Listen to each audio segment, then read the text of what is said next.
Hey everybody, it's John here from VidGamiac.com. Welcome back to another episode of VidGamiac vs. Import. We are back in Blue Protocol today, going for the plugins achievement.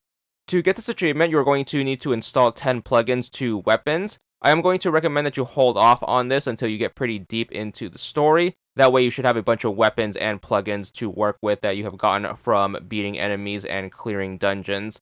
Easiest place to find to install plugins is going to be back at the main city. From the main building, make sure you turn to your right. It's going to be this first building right here by the main street. Make sure you talk to the dude here. It's going to be this guy with the goggles. Make sure you pick the first option, and this is going to be your ability plug-in feature. So you're going to have your list of weapons right here that have open slots on them. Any of these should qualify for you putting a plug-in on them. Just make sure you click a weapon. The lower the rank, the better, as it's probably not going to cost you too much to install a plugin.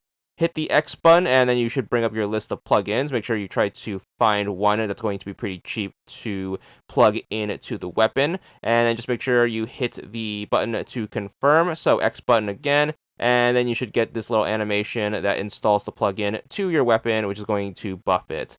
Now, the cost of the service is going to range from the type of weapon as well as the type of plugin. Since you could do any 10 for the achievement, just make sure you look for the 10 cheapest ones using your 10 weakest weapons and 10 worst plugins, and then you should be able to get the achievement done right away. So I'm going to recommend that you try to get this done as soon as you have enough materials of both. So you should have a bunch of junk weapons and a bunch of junk plugins you are never going to use anyways.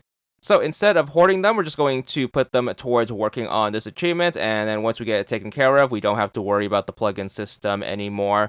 It should take a couple of minutes to sort through all of your stuff and get your 10 plugins applied, but once you do get that 10 in, you should be good for the unlock. There it is. This one is going to be worth 15 gamer score, and that's all there is to it.